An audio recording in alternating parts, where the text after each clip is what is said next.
Well, thank you all for introducing yourselves. Like I said, Charlie is with NeighborWorks Lincoln.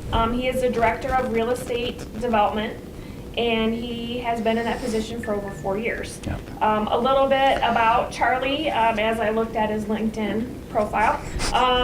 Charlie, yeah. I'm just kidding. Well, I mean, I didn't go look at Facebook or anything. I just went on LinkedIn. Oh, you're good. Charlie, you actually owned your own business before you I did. went into, Yep. so we can ask Charlie a little bit about that. And he was also a science teacher for 10 years.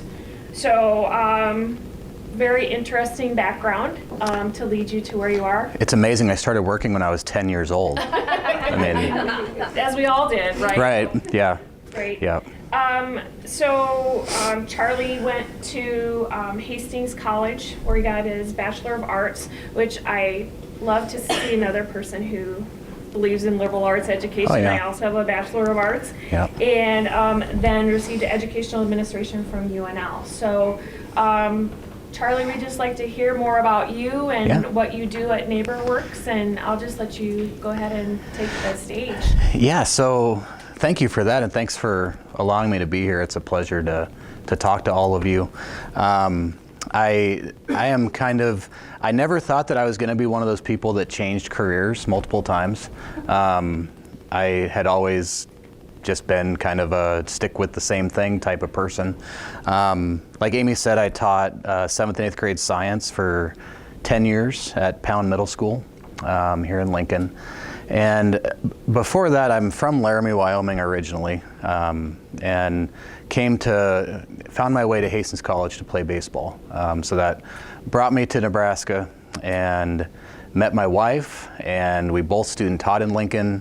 We have tried multiple times to leave, but Lincoln just keeps reaching up and grabbing us back.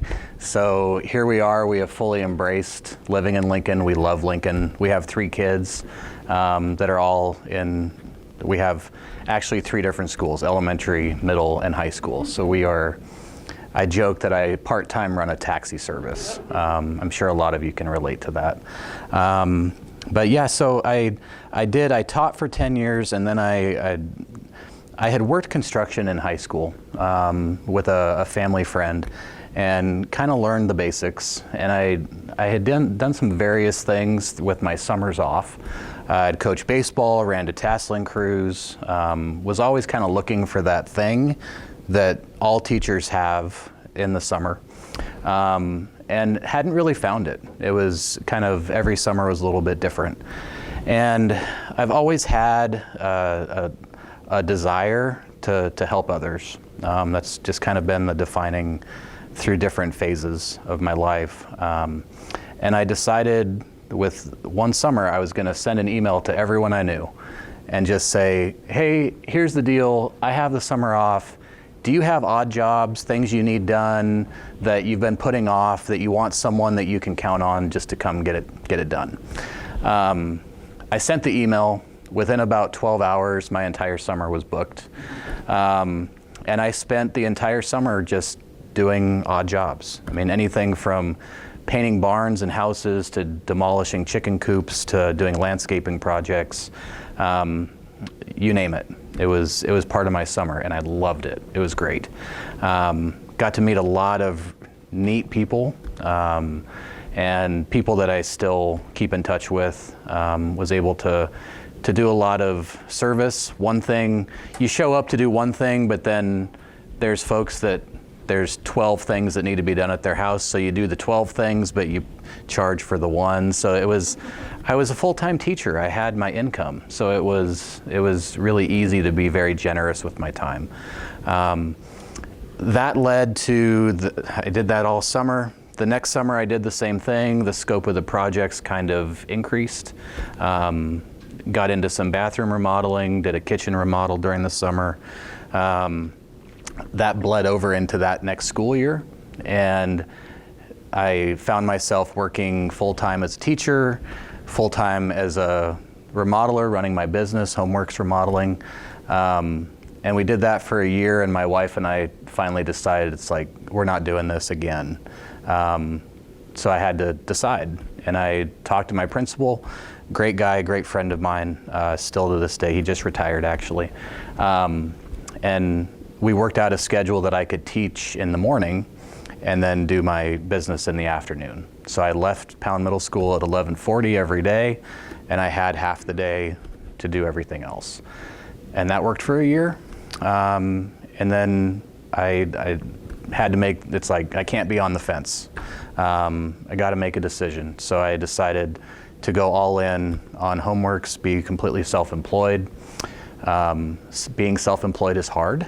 There's a lot of learning. I think one of the things I learned was that I had to be more dedicated to my time. I came into this business wanting to serve people and to help people. And that's well and good when you have a steady income.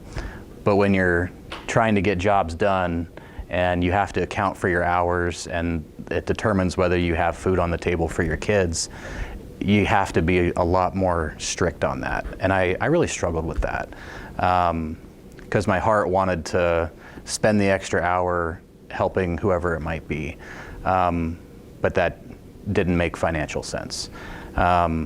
So I struggled with that, got to a place where HomeWorks was doing fine, doing a lot of kitchen and bath remodels, basement finishes, whole house renovations. And the work was rewarding to an extent. And then a friend of mine sent me the job description for NeighborWorks Lincoln, and at the time they were hiring a rehab construction manager. And I read through the job description, it's like, oh my gosh, this job is written for me. It's like, I had this education background, I had construction background, the job was looking for a part-time home buyer education instructor and someone with construction background. So I saw this and I called my dad because my dad's like, you're never gonna find something that combines those two things. And sure enough, I did. So I applied, was hired through at NeighborWorks, and for the first 2 years just did, through our home ownership program, we offer down payment assistance to our income eligible clients that buy their first home. Along with that, we inspect the home and put together a scope of work for their rehab program to bring the house up to housing standards. And so that was my job, was to inspect houses, put together scopes of work for rehab projects, and then communicate, coordinate with all the contractors to get all that work done.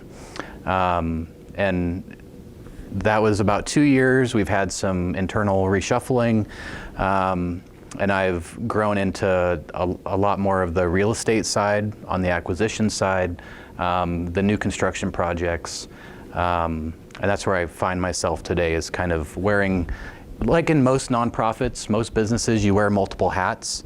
So I do the rehab side, but I also help on the new construction, overseeing those projects, and then all the real estate activities. So really long answer. No. I apologize. No, that's I'm good. kind of long-winded, so. That's a very interesting journey, and we have, a room full of entrepreneurs and people that help entrepreneurs. So I'm glad you found your dream job. I feel like I did too. So, Yeah. but it took me a while to get here too. Yeah. So, tell us about NeighborWorks. Yeah. And what your organization does for the community. Yeah, absolutely. So I always struggle with this because there's so many things we do. The bottom line is NeighborWorks Lincoln is in existence to offer homeownership opportunities to first-time low-income home buyers. The work that we do, I have a slide, maybe. Okay, so I don't know if you're familiar with Community Health Endowment's Place Matters report. These two maps drive a lot of the work that we do. We work primarily in the core of Lincoln, homes that our clients purchase. There are financial incentives in place to buy in the older core of Lincoln. And I know you can't read that, but the center dot, the average life expectancy of a child born in the center of Lincoln is 69 years. That same kid, if they're born in South Lincoln, is 89 years. So there's a very sizable discrepancy. And it's related to environment, it's related to stability, it's related to owning a home versus renting, housing conditions, and neighborhood quality. So NeighborWorks tries to fill that void. We offer our homeownership services, our down payment assistance to first-time home buyers, along with the rehab program that I talked about. We have a full slate of real estate development activities, whether it's renovating properties or building new construction. And then we also have a community building department where we're engaging neighborhoods and finding residents that can become leaders in their community and in their neighborhood. But the ultimate goal is to correct this, to make the core of Lincoln a safer place to live, and to even this out, because that just doesn't sit all right with me. And then the second map is just showing poverty from 2013 to 2017. And not surprisingly, the red is higher incidence of poverty, and it's in the core. So the assistance that our clients get is for three things. It's to cover a down payment, it covers their closing costs, and then it's for the rehab work that needs to be done on the house. And the incentives are best if people buy in that red area. They can buy anywhere in Lincoln, but there is forgiveness attached to that assistance loan if they buy in our core areas. Was there a? No, I'm just speaking out loud. Wow. I'm just, okay. wow. Sorry, I thought you had a question. Sorry. No, you're good. You're good. Take a question as we're going along. Absolutely, yeah. How do you compare with Habitat? I mean, Yeah. what's the strength difference? Good question.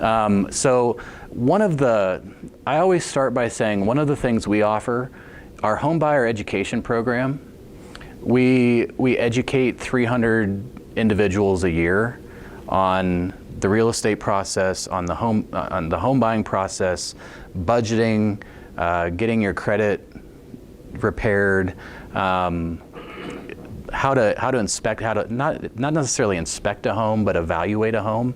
What are the red flags that you should be looking at if a foundation's caving in and things like that. That education is unique to NeighborWorks Lincoln, and we have the families that buy through Habitat, the homes that they build, they actually take our home buyer education program because it's a requirement of their program.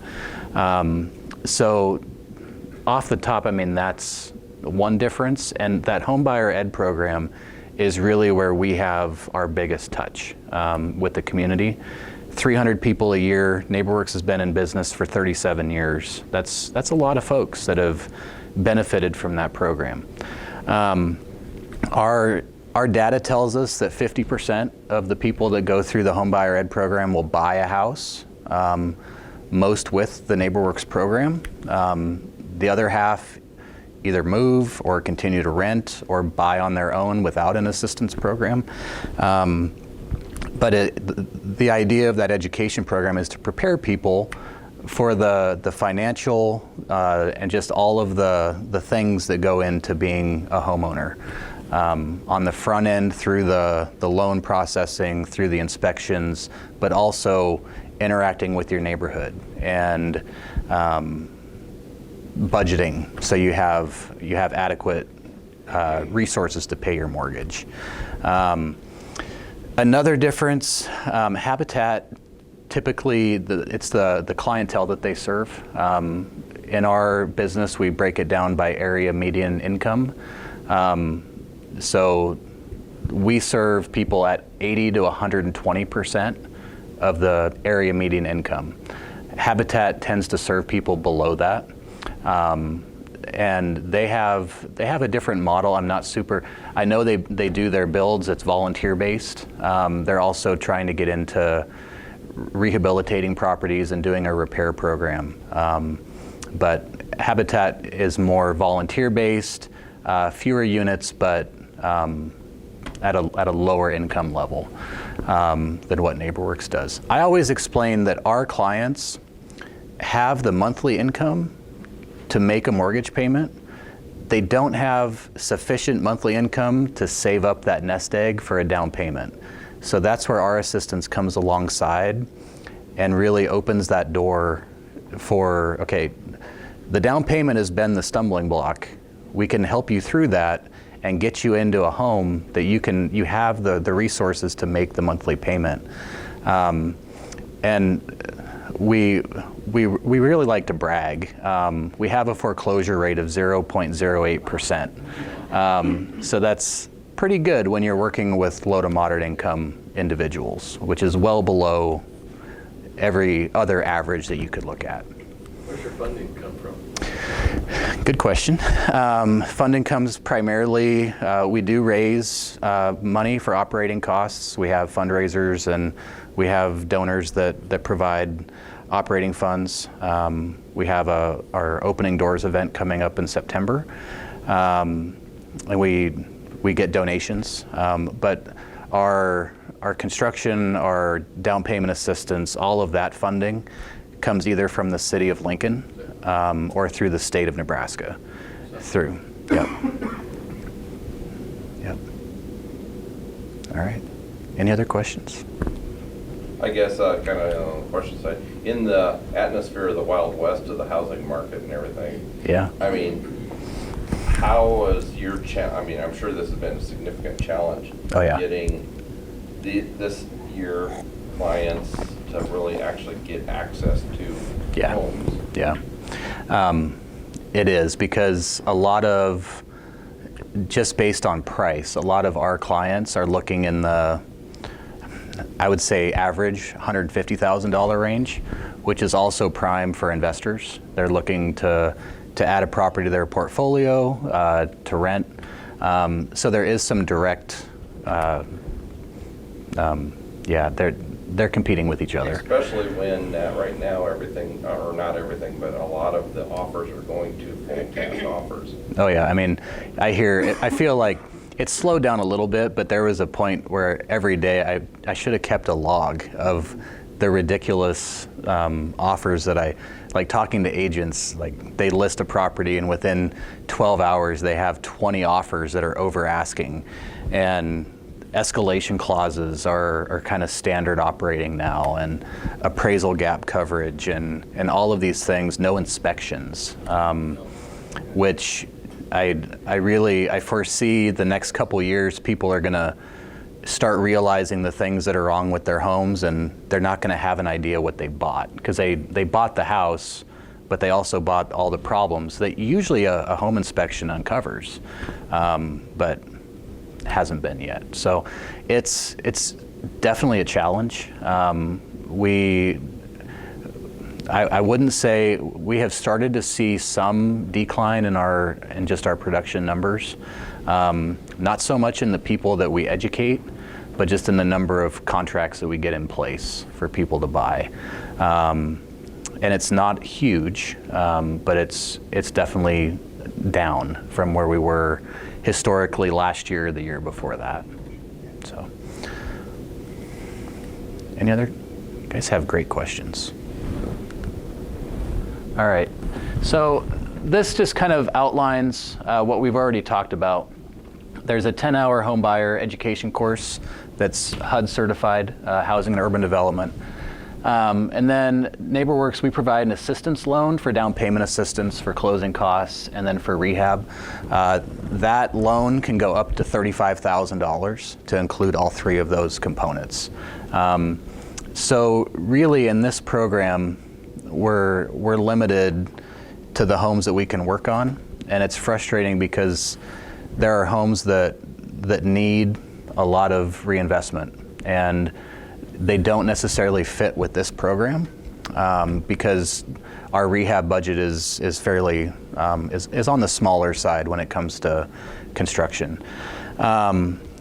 But the ones that don't work in this program, they become properties that NeighborWorks itself targets to purchase, and then we can renovate and resell to first-time homeowners. So it doesn't always work out that way, but that's kind of how we have it designed. And then we talked that if the home is purchased in the focus area, over 10 years, that assistance loan is forgiven. So it really incentivizes both buying in the focus area, but then also staying long term. We're trying to revitalize neighborhoods, and to do that, you need stability. So if you're going to live there for 10 years, that's where the incentive kicks in, and that money is forgiven. Did you have another? Nope.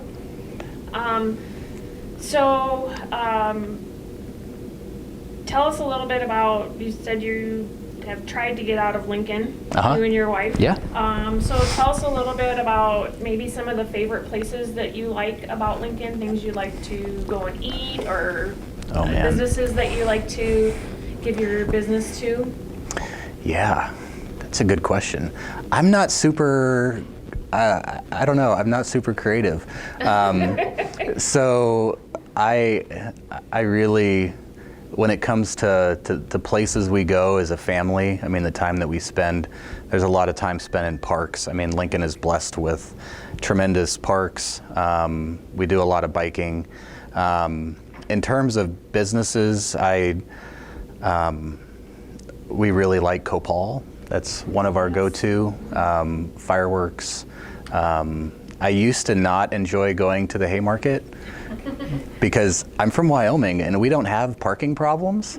But you spend time driving around. Now I just go straight to a parking garage and it's like, okay, now everything's open to us. So, I mean, we like to explore restaurants and shops. And I would say NeighborWorks wise, one of our go-to office spots is Bonwich. We're all pretty keen on Bonwich, and people are trying to convert me into the pho movement. I'm not super intrigued by that, but I've tried it. It's not my thing, but still, where NeighborWorks is positioned, we're at 25th and Q. There are a tremendous amount of restaurants and bakeries and services right along that 27th Street corridor that we really try to support and encourage. So, yeah. You talked about that your dad told you that you could never find a job that would blend those two things together, your two passions.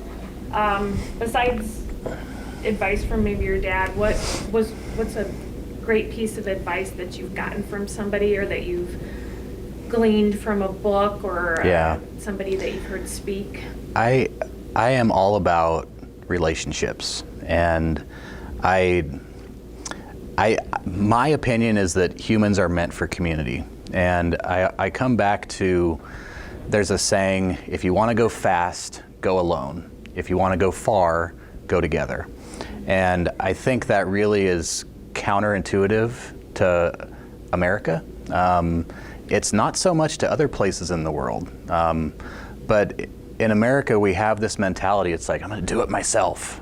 And there's value in that. And I think to a point, like I love entrepreneurial spirit, but I think any good entrepreneur, any good business owner, it's not working in a silo.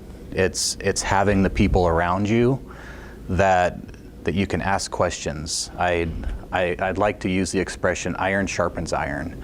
That when you're working with people that challenge you, it does make you better, and it makes them better. So I think going back to, the idea of relationships, just being in community, having people to talk to and to work with.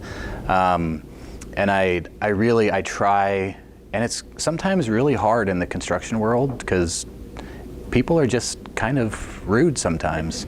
But I really try not to ever burn a bridge. And I was reminded of that, not so much because it would have been someone, but a lot of times you have, at least in my experience, you think that it's like, okay, I'm never gonna see that person again. It's like, maybe I can send that snarky email and then never have to deal with them again.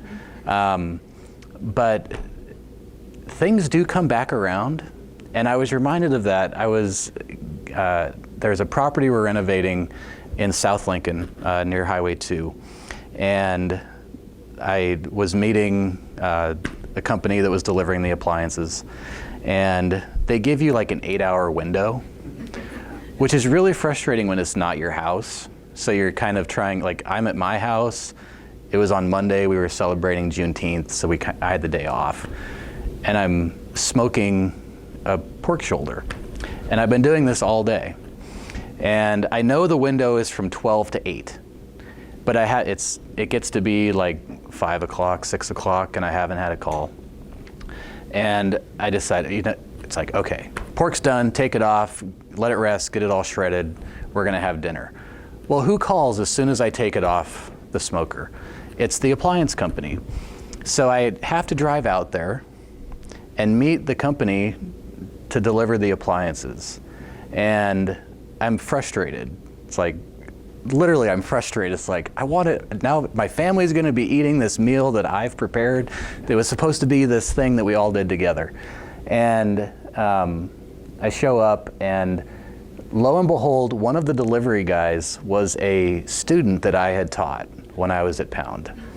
And I thought afterwards, it's like, the interaction at first was just, I was kind of gruff. Like, it's like, I'll let you in, let's go. And I hadn't recognized this kid. But then I thought, he looks kind of familiar. And then he asked me, he's like, did you teach at Pound like 15 years ago? It's like, yeah, I did. And we made this connection. And I thought, how horrible would it have been if I had just shown up and laid into them, like, and just had this bad attitude, and then find out that it was a former student of mine. So I'm reminded of that. I try not to burn any bridges. I'm sure there are people that don't feel the same, but that's how I operate. And I just think we're all in this together. And I mean, we can build each other up and we can rely on each other, and there's value in that. What type of volunteer opportunities are in NeighborWorks? Yeah, so we honestly don't have a very well-established volunteer program. All of our work, our construction work, is contracted out. But we've had volunteer groups in the past. We're working with UBT. We're scheduling a volunteer. Their accounting department is going to clean up a couple properties for us. So there are those kinds of opportunities. We've had groups in the past help us out with some things at our office, whether it's landscaping or getting stuff moved from one place to another. I mean, there are those types of opportunities, but programmatically we don't really have, all of our work is contracted out. But I'd be happy to talk to anyone about that, though. I'd like to talk to you about a couple of things. Yeah, absolutely. Yeah. So do you get many funds through the community development block grants? And kind of follow up on that, ARPA funds that are coming through? Yeah. Anything coming? So what we've been told, we were just talking about ARPA funds this morning. That is kind of like, the answer is yes, but we don't know what that's going to look like. From what I've heard, July, August is kind of the time frame we'll have an idea. It seems like workforce housing is kind of the buzzword of housing these days. And we did receive $2 million from the state, well, $1 million and then matched, to do workforce housing projects. And the requirement there is that we sell the properties we renovate between $125,000 and $275,000 to hit that workforce gap. From what I've heard, the ARPA funds will go into that to supplement that program. But I'm not the grant specialist on the staff. I get to spend the money, and I make sure we spend it right, working with other people. But we have people that maintain our grant compliance, and Quinn, I think I'll have to talk to you. I've had lots of people, contractors. I've used your name quite a bit for the SAM.gov registration. So, yeah, never met in person, so here we are. See, But there's that small world again. exactly, it's a big small town, you know? Are there any other questions for Charlie? What's your biggest challenge going forward right now that would keep you from growing or doing the things you want to do? Yeah, I mean, it comes back to just the market. Land is expensive, properties are expensive, and trying to, if you're a market rate developer, you just go with that. When you're trying to maintain a level of affordability, I always joke there's no such thing as affordable housing. Like, you don't build affordable housing. Like, the properties, okay, so this, sorry, I'm gonna go through some slides because these are like the ones that get my heart. So this is a gal that bought one of our new constructions. Well, this house cost us $300,000 to build. That's not affordable. The affordability comes in when we subsidize through grant funding to a place that's affordable for this woman and her family. So she ended up, her mortgage was, I think, $155,000, which is very reasonable. It's a 3-bed, 1-bath house. But going back to your question, it's totally cost. I mean, we're trying to scale. We're trying to get to a place where instead of building 6 to 10 units a year, we're building 20 or 30. And the timing of that is pretty bad, because just getting your hands on enough property to do that is really proving to be a challenge. Are you challenged with all of the material availability? Oh, absolutely. Yep. I mean, material costs and supply chain issues, and I feel like we kind of worked through that about a year ago, like the jolt of like everything being delayed and being crazy expensive, but it still rears its head in weird ways. These properties, so this family, they bought, it was a site that had one house that we built 3 on. We replatted and built 3 homes on it, which is one of the ways that we try to mitigate some of the cost, is just by building more, you see some cost efficiency. But we had to delay our occupancy of these homes almost a month because we couldn't get garage doors to come in. I mean, garage doors, for whatever reason, garage doors were the supply chain issue of the month. So we've seen it with windows, with siding, not so much traditional vinyl siding, but if there's detail work, that's kind of hard to get in. So it's just another layer of things you have to work through. But so these are our focus areas.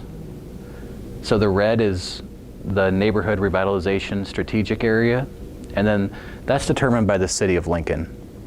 And the yellow is the low to moderate income area. One thing I'd point out is when we say focus areas, a lot of times clients come in and they think it's going to be like this little tiny sector of Lincoln. It's a pretty sizable chunk of Lincoln. So those are the areas where the incentives are the greatest. It pretty much is everything outside of like the newer construction from the 70s going north or south. So it's a pretty generous area, and that's where we do the majority of our work. All of our new builds are in those areas, but clients can purchase existing homes anywhere in Lincoln. And then just to kind of give you an idea, these are a couple in process or completed. The center picture is an existing home that this gentleman went through our down payment assistance program, and we typically do about 40 to 50 of those per year, and then we build 6 to 10 units a year, and then we'll renovate about 6 to 10 units per year. And we're trying to up that.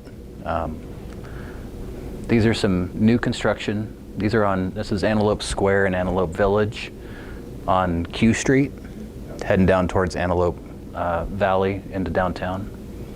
These are kind of our signature, these are the biggest developments we've done to date. And then we are looking at, we've worked with the UNL College of Architecture to really study land use and how we can most utilize, add some density to existing sites. We worked with 2 graduate students, and the parameters we gave them was, okay, you get a double lot, so it's 100 by 150 feet. How many units can you fit on it and make it livable? And they ended up calling this neighbor type. I know in their circles, in the college architecture world, this won awards. But they were able to put 5 housing units with shared parking at the back with alley access on 2 sites. So it's a way to add more housing units, but also on the cost side to kind of share that cost across multiple projects. So is density a consideration in that? Yes. Yeah. I mean, we're trying to add density as much as we can. And we butt up against the city quite a bit. They're one of our best partners, but getting through zoning it's a challenge. Into the 21st century. Yeah, exactly. Yeah. And I talk to them all the time, and it's like, there are places that, I mean, if I go anywhere else, they'd allow this. It's like, why won't Lincoln? So it's a process, and we'll get there. The office was pushing that density. Yep. So it's odd to see that Yeah. city offices not following suit. It is. The mayor is highly supportive of everything that we do. She attends our events. It seems the policies at that level haven't worked their way down to the department level. So planning, building, and safety, we spend quite a bit of time nuancing plans so that we can make things work.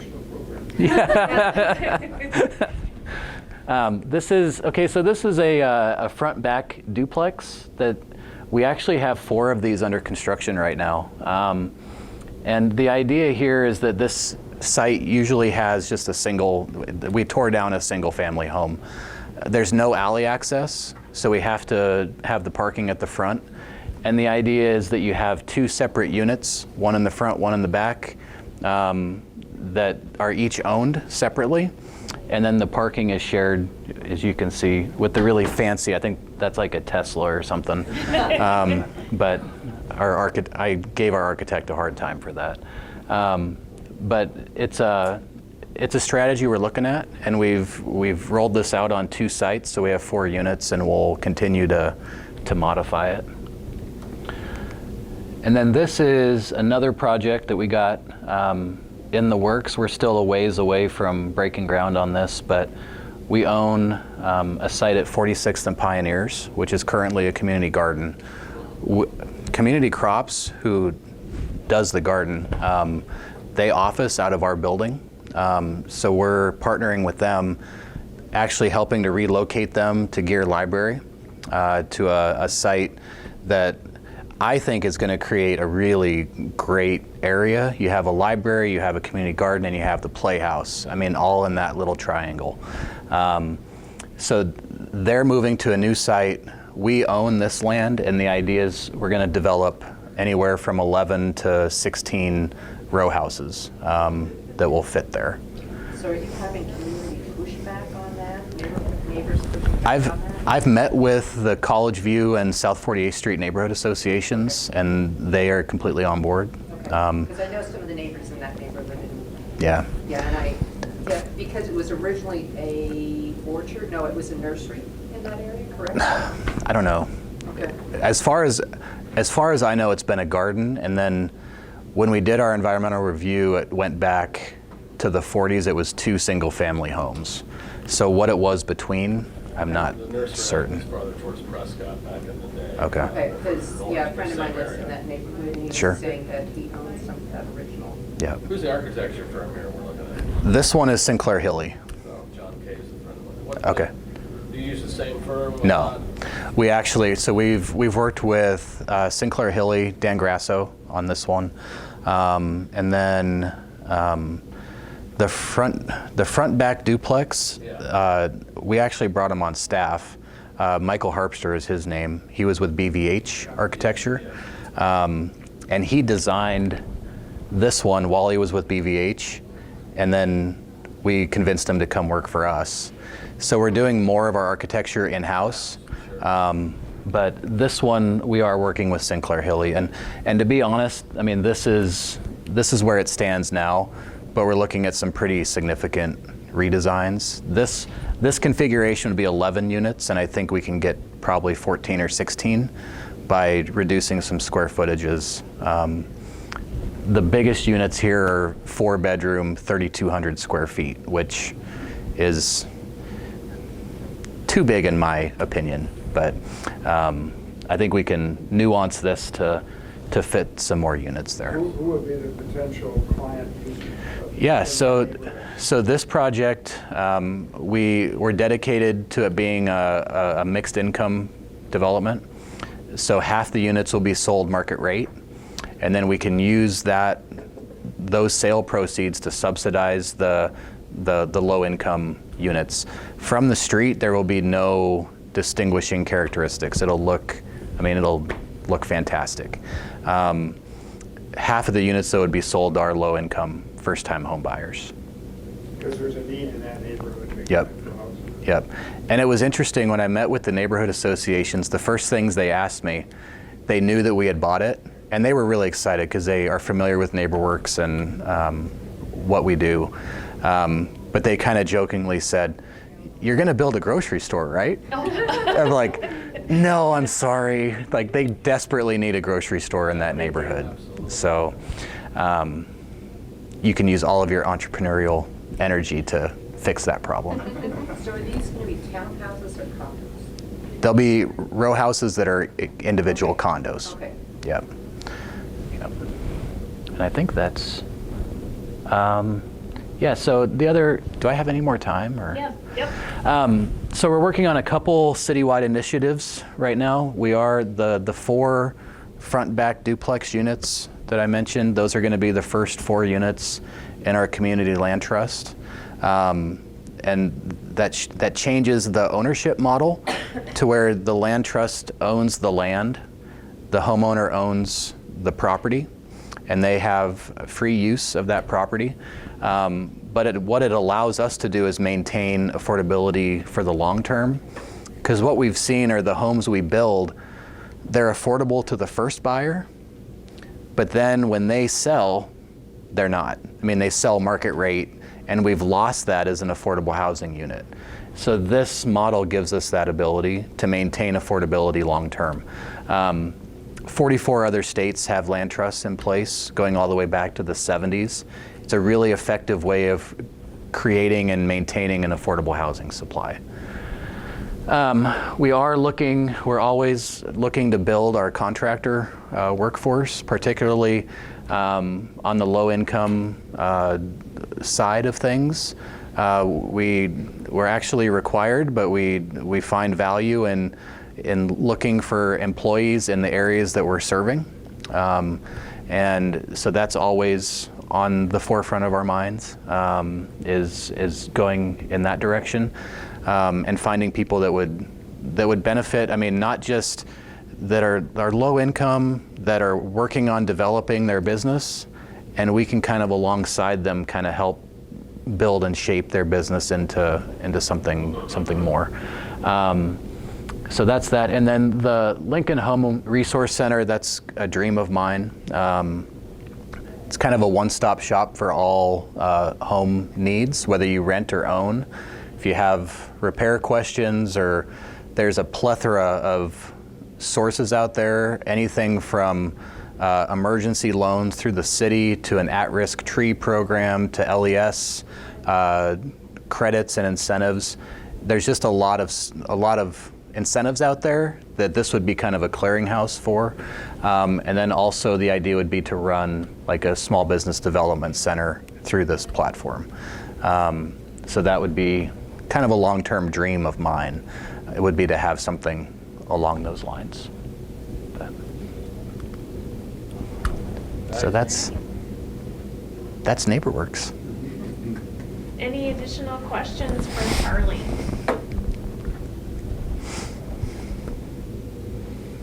Thank you so much. Thank you for the review. Yeah. Yeah, absolutely. Thank you for coming. Absolutely. Thank you and for having telling me. us more about NeighborWorks. Yeah, let's give Yeah. Charlie a round of applause. Thank you.